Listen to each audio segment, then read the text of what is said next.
Welcome to the Blooming League of Original Podcasts.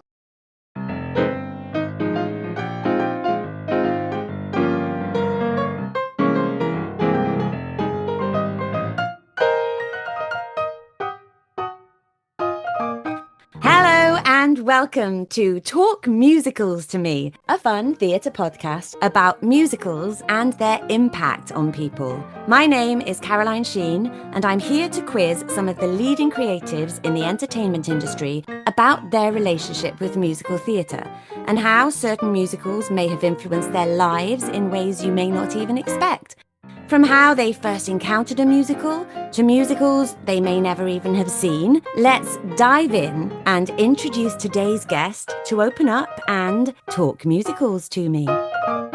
Hello and welcome back to part 2 of Talk Musicals to Me with the amazing Charles Hart, the lyricist of that little-known show that kind of disappeared without a trace, The Phantom of the Opera. Oh, don't you just hate it when people do things like that? No.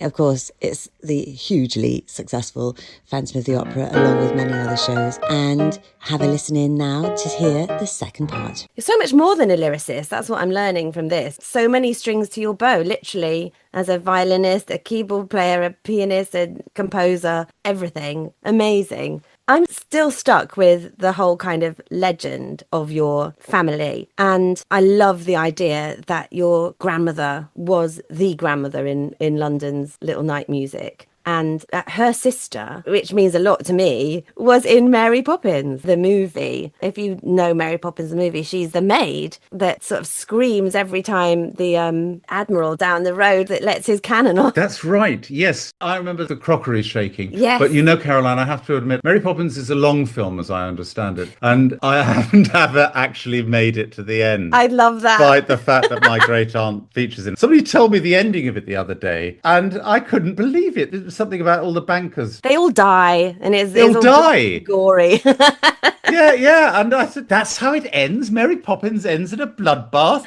I had no idea, because it is so long, and I never got on board with the wedding of animation and real life and all that sort of stuff. It's a film that I grew up with and a musical that I grew up with, so it's so dear to my heart. And then obviously I was in it as well, and it's one that I never tire of. But I do think there are camps. I think some people love The Wizard of Oz, and I'm not a big Wizard of Oz fan, and some people love Mary Poppins. I don't think it's an either or thing, but variety makes the world go round, doesn't it, Charles? That's what it is. There are formative moments in our lives where we're exposed to things and then they become very dear to us. It's a bit like the comedy shows that you watched when you were a teenager, and they don't necessarily transfer to the generation before or the generation after. Yeah. Well, like your other collaborator, Howard Goodall, he wrote the theme tunes to most of the comedies I loved when I was growing up. Yeah. And by that time, seriously, honestly, by that time, I'd sort of stopped watching television and watching television comedies. And so I don't really know those shows like Blackadder and Red Dwarf and, what else did you do? Vicar of Dibley. Vicar of Dibley, yeah. Equally, Monty Python is something that when I was a teenager, everybody was watching and talking about. And the next generation was watching, I don't know, the young ones. I knew you were going to say the young ones then, yeah. You remember? Yeah. And the generation before was listening to or watching the Goons. Yeah. And I think with musicals, it's a bit the same. People have enormous affection and very little criticisms about the things that they've been exposed to when they were young. But actually, if you start dismantling Mary Poppins or The Wizard of Oz, you'll find they're full of flaws and holes. And unfortunately, I was a bit creeped out by Mary Poppins. Was that because you knew somebody in it? Partly because of Julie Andrews, actually. And I know that's a bit, because I didn't really know my great aunt. I hadn't really made the connection. And she'd moved to America by then, and so my grandmother saw her occasionally. She went over there and hung out with her. But my grandmother I knew very well, and she lived here and she was on television here. But my great aunt I didn't know. I think I met her once. But Julie Andrews creeped you out. Julie Andrews creeped me out because she's so sort of have you ever seen the Simpsons tribute episode of Miracle? Yeah, where she's sucked into the engine of a passing jet as she goes off on her, like you say, bloodbath at the end. It's a bloodbath, yeah. I wasn't ever completely convinced by that. But no, actually, Wizard of Oz, which I didn't know as a movie, but I'd seen on the stage when I was about 12, I suppose, or maybe younger, maybe 10. I was very taken with that. But now looking back on it with my lyricist hat on, I can see that there are flaws in it. It strikes me that quite a few of the numbers are kind of parachuted in. That was the style back then, wasn't it? I think. Yeah, you did that. Yeah. That's how Singing in the Rain was put together. It was a lot of old Yeah. numbers cobbled together. And Yeah. Talk to me a little bit. Sorry, I know we're going off my questions here, but I'm intrigued about the work with Sondheim and the Mercury musicals. George and Ants told me a bit about it when they came on the podcast.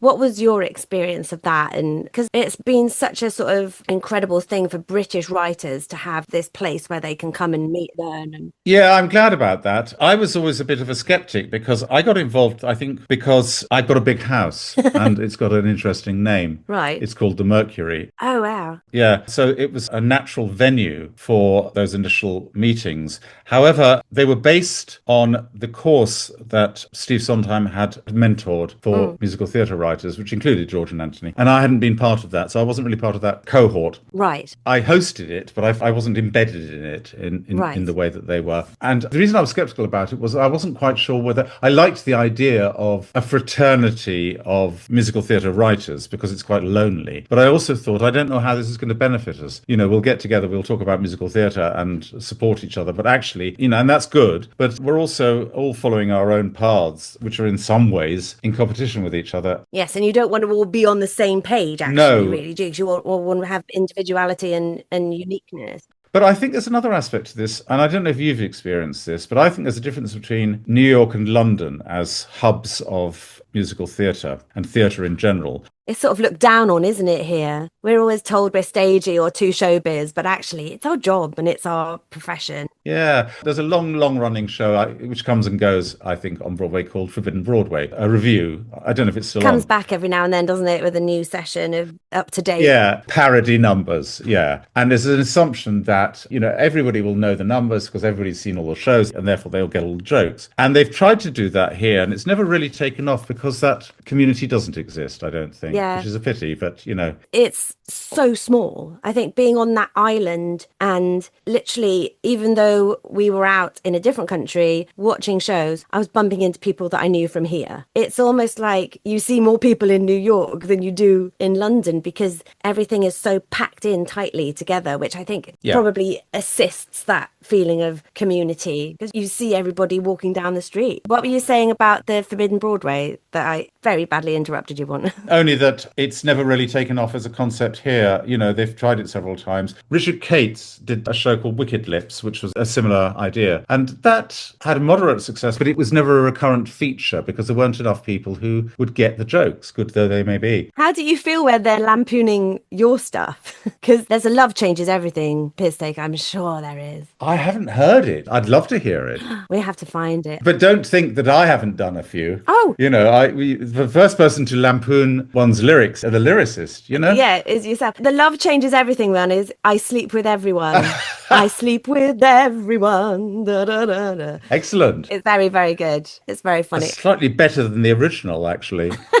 It's honest. Yeah. Like we said about being authentic and truthful about your flaws, there's Alex on stage going, well, slept with everybody. Yeah, exactly. Trevor Nunn directed the original production and made a lot of alterations, both to the storytelling and also to the staging. The crew started singing Trevor Changes Everything.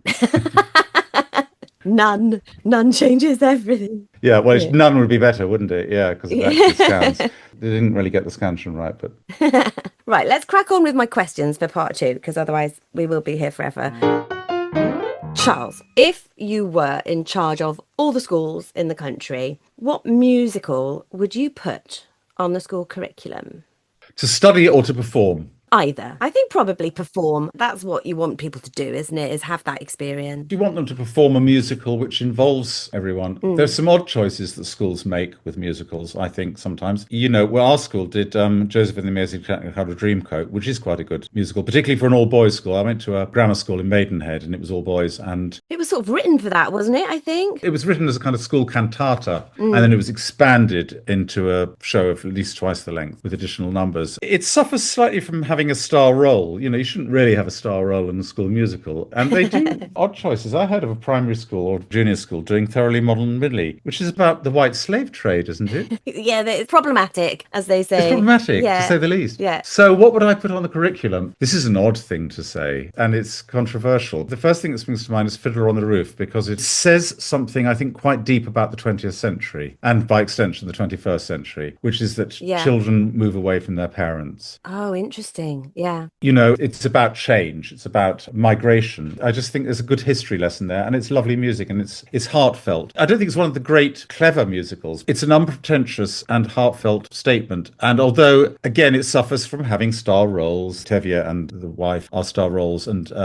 but it's a healing show in some ways. Yeah. By virtue of being very specific about a time and a place, it has universality. Absolutely. You know, it isn't just about living in a Jewish village in Russia in the 1880s or 1890s. It's about family. It is about now as well. It's about family. And I don't know whether it's the best musical for a school to perform. Phantom of the Opera is done in schools, and I find that strange because it's so much about her and him. You know, it's about those two roles, and also about Raoul. Is it one of those Phantom of the Opera juniors? Is it that a shortened version of it that they do? I think it is, yeah. I've never seen the whole thing, but I've called in on a rehearsal. Oh, wow. And, you know, as a star turn, I'm doing air quotes. What else would be good? I've seen The Wizard of Oz in a school, and that's good. That's a good show for children to do it. And also, you've written for youth, haven't you? That's how you and Mike know each other, is from... Were you commissioned for that, or was it something you were already working on when you wrote for The Dreaming? No, we were commissioned. Jeremy James Taylor, who then headed the National Youth Music Theatre, commissioned me to do two shows. First that one, and then The Dreaming. Answering your question, I've missed the opportunity to plug those shows. I could have said. There you go. Well, let's plug them now. Yeah, let's plug them. So the first one that we did was called The Kissing Dance, which was an adaptation of She Stoops to Conquer, the Oliver Goldsmith play. That was Howard's idea. It's a big cast, isn't it? Which is great for kids. Big cast, yeah. Yeah. And, you know, that was a very happy experience. There were some stellar performances, including your husband's. Yes, Michael Gibson. Oh, it's good you remember his name.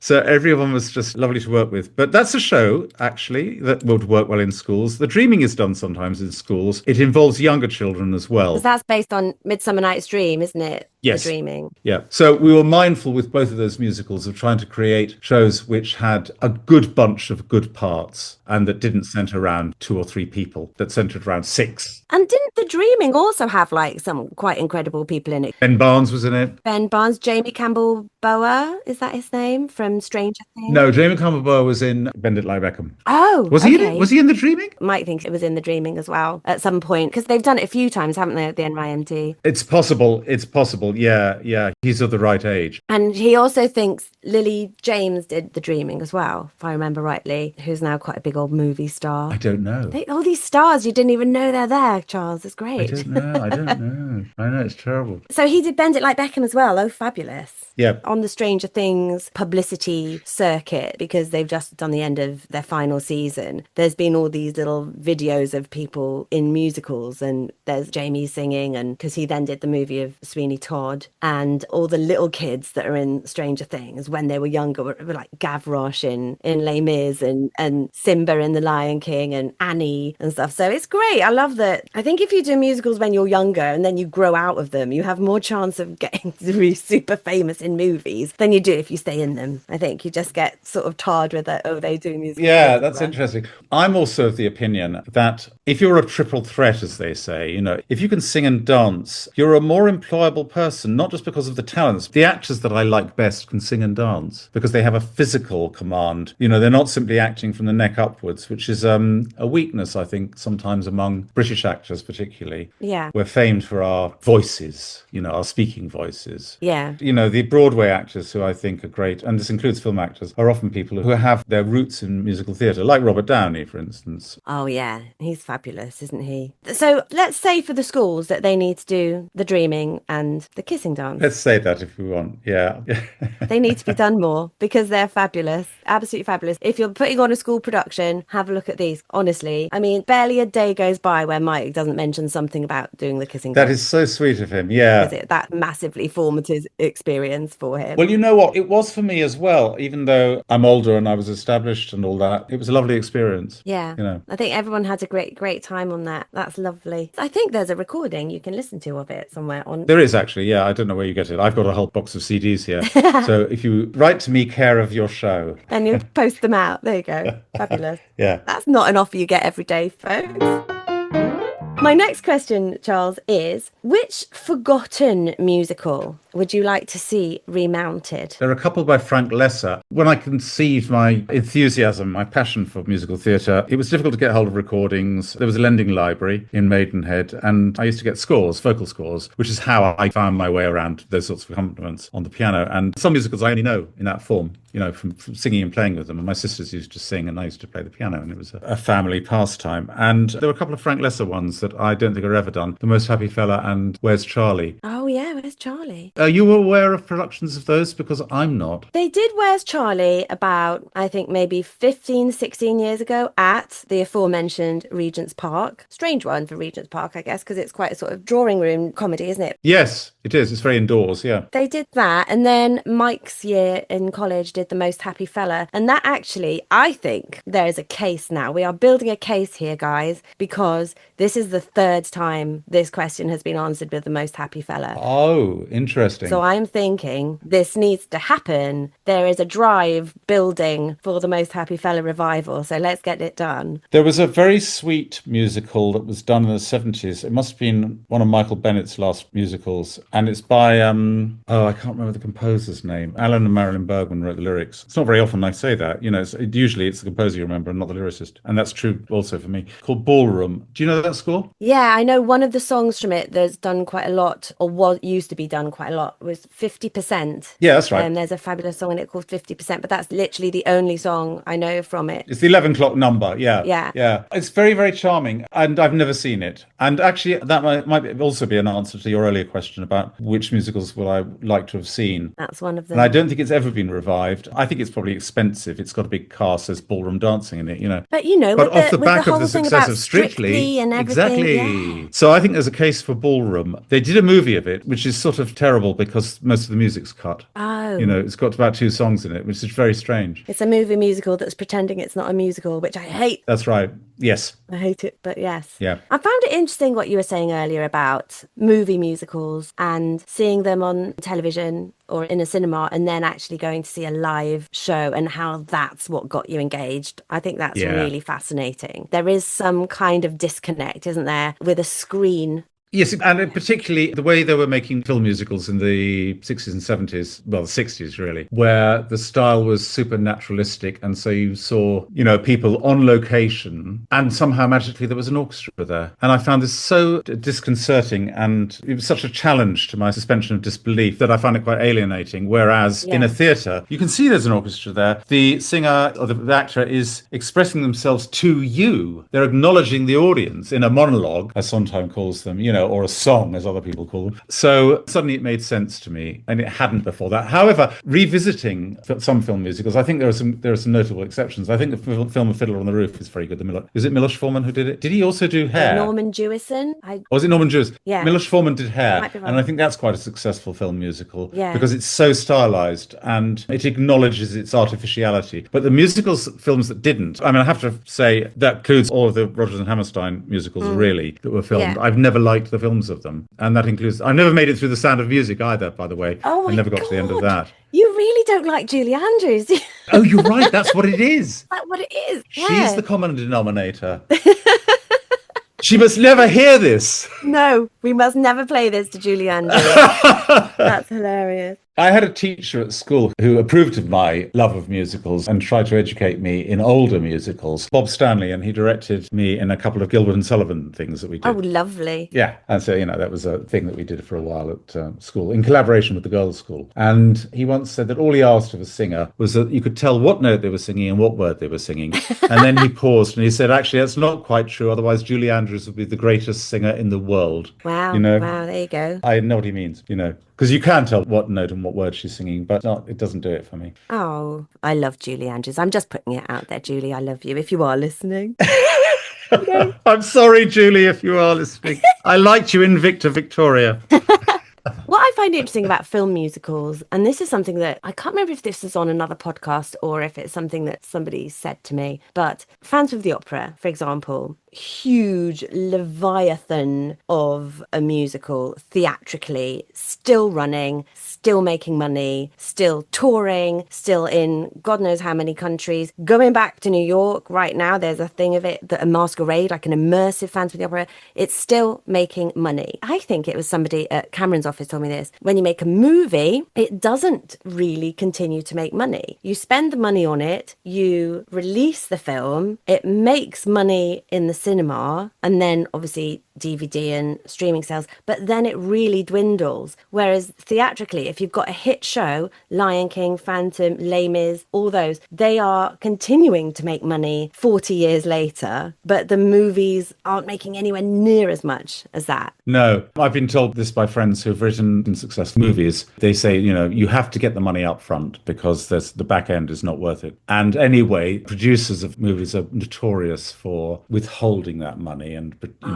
Right. So there's also a degree of creative accountancy, I think, that goes on because they will claim that the movie costs money to present and promote and to advertise the movie. And then that's a way of diminishing the visible profit. The returns. Yeah. And when we were putting together Aspects of Love, Andrew, he'd been approached by Steven Spielberg to write a movie music. So we looked at the prospect of doing Aspects of Love as a movie first. Oh, wow. And consequently, a sing-through was arranged in Andrew's apartment. He lived in the Trump Tower on Fifth Avenue. And Spielberg apparently lived in an apartment the floor above Andrew's. Wow. And so Andrew got a bunch of very good Broadway actors to sing through the first act, such as it was then, in a very workshop-y way. And then as a special guest at the last minute, Steven Spielberg appeared. These poor people. God, can you imagine? They were sitting around in a living room with a piano, and suddenly, the most famous, illustrious and successful movie director of his generation appears at the door. But it never happened, and it wasn't a good match. I don't think Spielberg wanted to do it. He wanted to do a musical about firefighters, airborne firefighters. Oh, wow. Yeah, and indeed he made the movie. It was called, I think it was called Always. Oh, right, okay. And it wasn't a musical. It was it was a straight film. So that didn't happen. But Andrew got some of his people to do research. He said, can you find out what the world gross on E.T. was and what the world gross on Cats was? And he just lined up the figures next to each other, and he said it doesn't make any sense. Wow. Right? Wow. That's incredible. It was that simple, E.T. and Cats. Yeah. Amazing. That is a fabulous tidbit. Thank you for that. Don't make movie musicals. Make theatre musicals, because that's far more fun. And if they work, far more profitable. Yeah. That's the take home. That's the Andrew Lloyd Webber hot tip of the day. You heard it on this station first. Is there any musical which has inspired you to make a strong choice in your life, or a change in your life, or change in the way you go about living your life? All of them. I'm constantly looking for guidance. Like everyone who works in show business, I'm a lost soul looking for, So, yes. That's what it is. That's the key. Every musical is a life map that we all need. Yeah. I'm a little bit resistant to musical theatre wisdom, You don't want lessons. Climb every mountain. Really, in fact, Oscar Hammerstein is a terrible culprit for doing that, for, preaching or having his characters preach. You should do this, you should do that. When you walk through a storm, he'll head up high, Yes, very anthemic, isn't he, in those moments? It's very anthemic, and I resist that. However, at their best, musicals, they don't preach, but by example, they offer hope. They encourage us to believe in the power of love, or the power of forgiveness, or the power of renewal. I'm not really answering your question because I'm not thinking of a specific musical. That's okay. It's that thing of not feeling like you've been preached to, but coming out just feeling better. Yeah. Brighter. Yeah, that's right. This is a funny thing about drama in general. If you come out of Sweeney Todd, you've watched a bloodbath in which a man who, is obsessed with revenge brings about his own downfall and everybody else's. It's a horrible story in every respect. But you've had a fabulous time watching it. Yeah, you had a fabulous time watching it. And I don't know what the take home from that is. Don't commit your life to revenge. And yet we're so glad he did, aren't we? We're so glad that when she says, to seek revenge may lead to hell, but everyone does it and seldom as well, as Sweeney. And you think, yes, that's thrilling. There's something you take away from shows that is exciting, that is life affirming without necessarily making you change your life, but it makes you a more feeling person, I think. Yeah. And what's appealing about that show is that it doesn't insult your intellect either. I sort of think, Hammerstein's lyrics do a bit. Here's another little tangential anecdote. Steve Sondheim's biggest fan, according to him, was Hal Prince's wife, Judy. Okay. And he said that, he only had to play a C major chord and she would have an orgasm, That was how big a fan she was. And she said to him after he'd done a little night music, what are you working on now? And he said, I've got this idea for a show. And he explained what Sweeney Todd was. And he could see in her face complete incomprehension. You are going to write a show about a man who kills people in a barber's chair and his neighbor makes them into pies, which people eat. Now, in America, a pie, by the way, has usually got fruit in it. Yes. So the very idea of putting any kind of meat in a pie is grotesque, let alone human meat. So he could see, and he almost didn't do it, he said. He almost didn't do the show because he said the look on her face was so incomprehending and negative. And he thought, maybe this is a terrible idea. And his advice to me was, don't tell people what you're working on. Oh, yeah, because it puts you off. Yeah, because he said when she went to the opening night or an early preview, and when she saw the show, she said, I totally understand it. But it wasn't until she saw the finished product that she had an inkling of what it might be. When he merely described it, it just sounded like insanity. That's the really wise thing, isn't it? Yeah, it's interesting, isn't it? Do you think he lived by that? Did he not tell anyone he was working on a musical about people who assassinate the president? I think probably after that he did, yeah. Yeah. I think he was cautious from that, yeah. Wow. Oh, that's fascinating. Do you know what I think the same about that? Don't tell people what you're going to call your baby because they'll have an opinion and then you won't ever get that out of your head. Yes, that's fair, yeah. Don't tell people anything. Don't open your heart, Caroline. It's a terrible idea. Yeah, no. Just close yourself off to everything except musical theatre. That's the thing. Charles, my next question is, what do you think is the secret to a good musical? It's hard to believe we're nearly halfway through, isn't it? This is literally the penultimate question. The secret to a good musical or a secret to a successful musical. There's a difference, but, I know. Well, how about both? Yeah.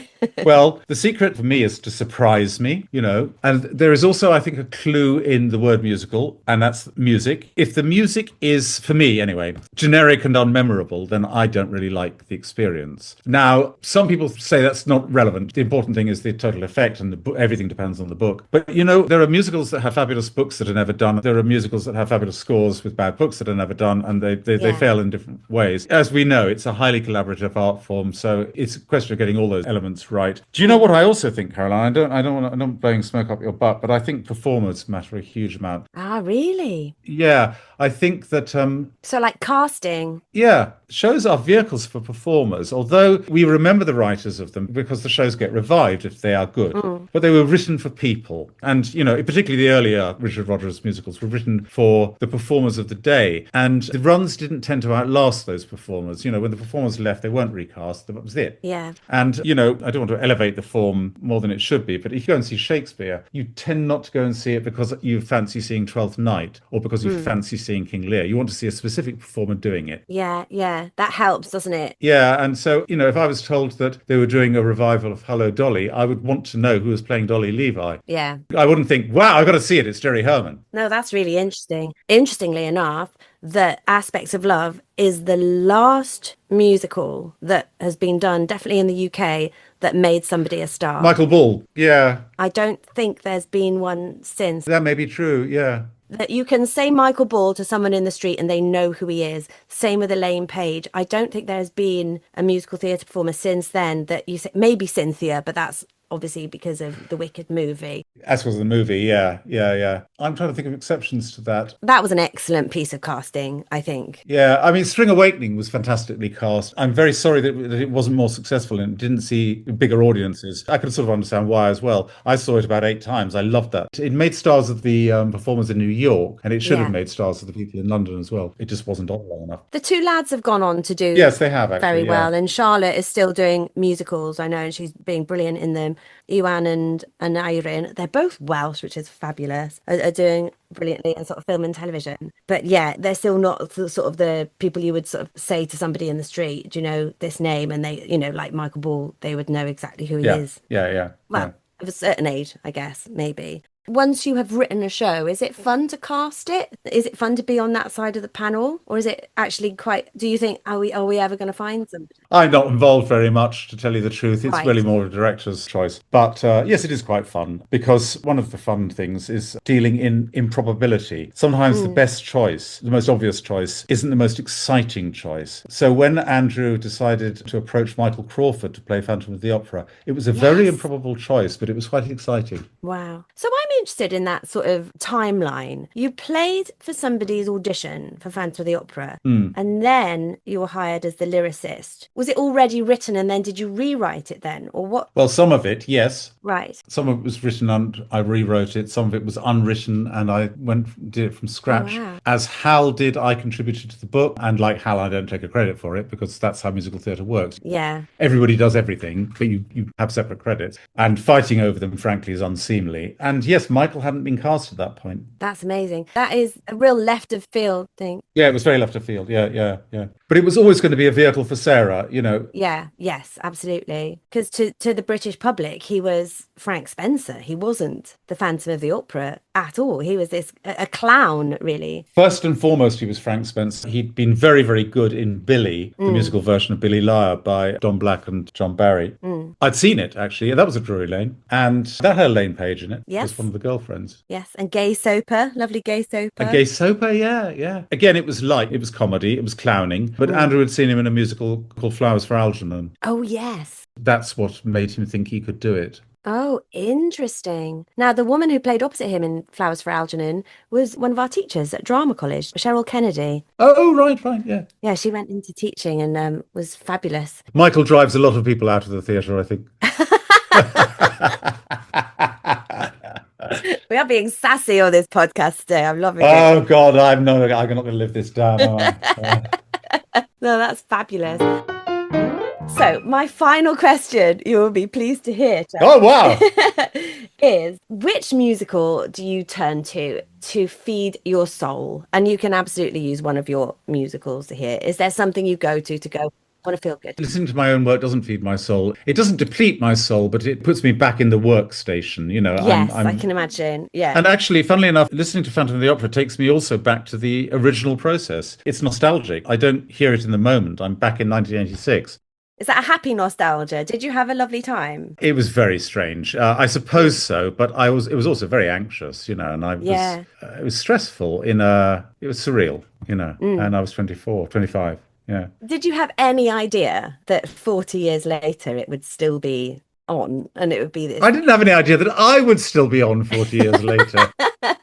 I made a short speech to the company when it was brought back after COVID. They were rehearsing it in West London, and I went and watched a run through and then spoke to the cast. And I looked around and I said to them, I don't think any of you were born when this show opened. No. Which was very strange. So the show that I find for spiritual nourishment, I don't know. I listen to a lot of classical music. Increasingly, I listen to music that doesn't have words. Oh, that's interesting. Yeah, because words puts me in a place where I'm at work. Yeah, that's It's really work. interesting. So what sort of classical music do you turn to? What do you listen All sorts, orchestral, chamber, solo instruments. I play the violin, as I mentioned earlier, and that is my favorite instrument. I've started listening to solo piano music a lot recently, which I never used to listen to. Bach, Chopin, Beethoven, Mozart. And musical theatre, I don't go to musical theatre for sort of spiritual solace. I go to it for humanity. It's about people. It's very grounded on the earth. You know, you don't fly off into transcendent realms. Very present. It's very present, yeah. So I really want to see it in the theatre. I used to listen to albums a lot, and I hardly do at all now. I loved what you said about getting vocal scores out. Yeah. That's really wonderful. Yeah. I remember my mum and dad used to be in the Amdram, and they had a big drawer under the spare room bed that was full of all the scores and scripts of the shows they'd done, and they were those big chunky ones. I was learning music and stuff. I didn't really know what they were at that age. I just used to love looking at the covers because they were the Carousel and Oklahoma and all that. The beautiful artwork on the front was so inspirational to me. That's what I used to like. You've had that privilege of being surrounded by, you know, parents who are actively interested in it, encouraging and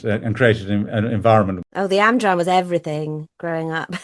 Yeah. My father, he met my mother because he had been an actor and she'd been working at Stratford, but he didn't persist. I think he'd stopped acting by the time I was born. And he worked for an antiquarian book firm. Oh, wow. And sometimes his work took him to New York. And in those days, communication between continents was less easy than it is now. And certainly transportation of goods was less easy. And I used to ask him to buy me scores of musicals. And as a result, I got a piano vocal score of Sweeney Todd and Little Night Music. And I think Sunday in the Park, although maybe I bought that myself more recently. But, you know, those were great things to have because I could get them under my fingers, you know. You didn't have to sort of get them via airmail. You literally got them from the aeroplane. And yeah. Well, I don't think you could have got them any other way. I suppose I could have written to them. It would have cost a fortune. Yeah, it'd have been massive. Get them shipped and everything. And they weren't available in libraries, you know. Yeah. Oh, that's wonderful. That was your little way into it all. I love that. Yeah. So what's next for you, Charles? Are there future plans? Are you working on anything? I know that there's the Masquerade production of Phantom of the Opera happening in New York, which sounds very exciting. Yep, I've been doing that. I was doing that last year. I haven't seen it, although it's partly because the idea of being locked in a tight space with my own work for 2.5 hours or whatever it is, you know, and having to walk and wear a mask. I find the idea kind of claustrophobic. Yeah. So is that what it is? You have to go as if you're going to the ball? I believe so. Oh, wow. I believe so, Fabulous. Yeah. So I've been doing that. And since then, I've been very lazy. I've just been trying to write poetry and play the violin. But I'm open. Listen, everybody, I'm waiting for that phone call. I'm open to offers. Oh, really? You heard it here, guys. I'm open for business. Charles is ready and waiting for the next project. Let's do it. Maybe it's a revisit to The Most Happy Fella. Maybe that is what it is. Would you ever do that? Would you revise other people's work? Is that something you've done? I have on the QT, but I'm not going to tell you what. Ah, right. Okay. Yeah. Like sort of doctoring, show doctoring kind of thing. Yeah. Interesting. Yeah, absolutely. I think it's quite interesting to do that. Yeah. You was talking earlier about workshops and how rewarding they are. For me, the process is often more rewarding than the result. Yeah. By the time you get things on the stage and, you know, so many compromises have been made that you might not be entirely satisfied with your work. But the working, I like. Yeah. No, that's it. That's quite common in the theatre, isn't it? The most fun is the collaboration in the room, is the building blocks, isn't it? I think. Yeah, totally. Stressful as hell, but sort of slightly addictive stressful, isn't it? Yeah. Which is, you know, always a good thing. Yeah, and for a performer, you have this family that are suddenly thrown together. And for a writer, it's actually the reverse. Writers, I suppose, by nature are usually introverts. It's quite nice just to be allowed to get on with your thing, do it, you know, figure it out before it gets torn to shreds by the director. It's the teamwork thing, isn't it? I think, you know, if you were a novelist, it would literally just be you and then down the line your editor, I guess. Yeah. And then if you're writing a play, it's just you and then it goes into the room. But as a lyricist and, you know, working on the book of something and knowing about music, I think it's so fascinating that you know so much about music as a lyricist. I think that gives you such an extra secret superpower, which is wonderful.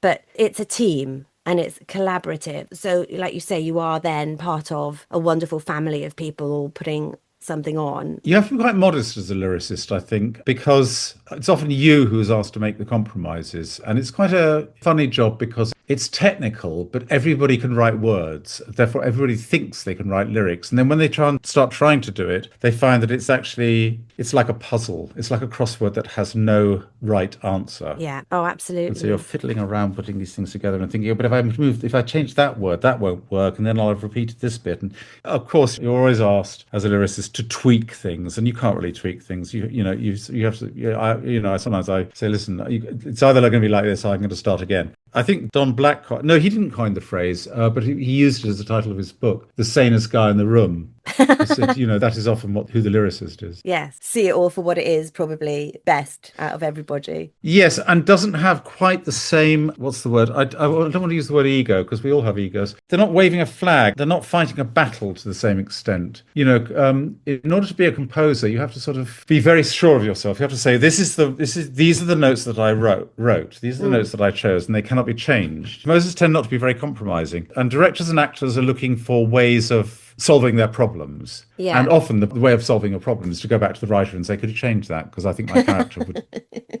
I'm going to be really aware of this now, going into this new project where I'm going to be like, can we change this, please? No, never. Yeah. It's been worked on to the nth degree, so I think we'll be all right. We do think about it when we're writing it, and we do act it out in our brains, our imaginations. So, It's not just made up on the spur of the moment, is it? It's had... But it isn't, but it should sound that way. And that, yes. if you've done your job properly, seriously, if the lyricist has done their job properly, then the audience won't be aware of the lyricist. It will seem as though the actor is just emoting, Yeah, seamlessly. Or is clever, or is stupid, or whatever they need to appear. Yeah. That's another top tip from Charles Hart. Thank you very much, Charles, for coming on and talking musicals to me today. It has been absolutely fascinating and so eye-opening, and I've enjoyed every single second. I wish I could do it longer. It's been absolutely fabulous. Thank you so much. Thank you, Caroline. It's been a pleasure. Thank you. Oh, I hope you've enjoyed it.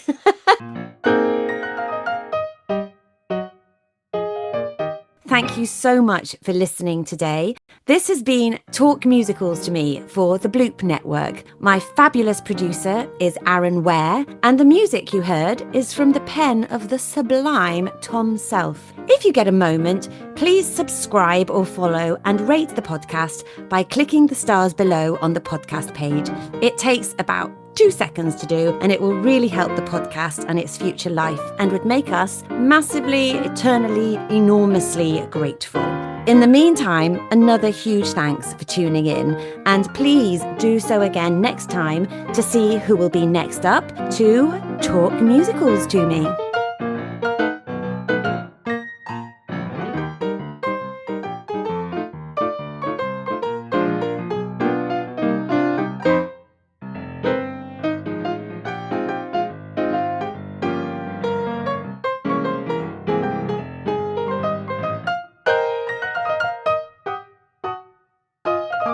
Is that a wrap?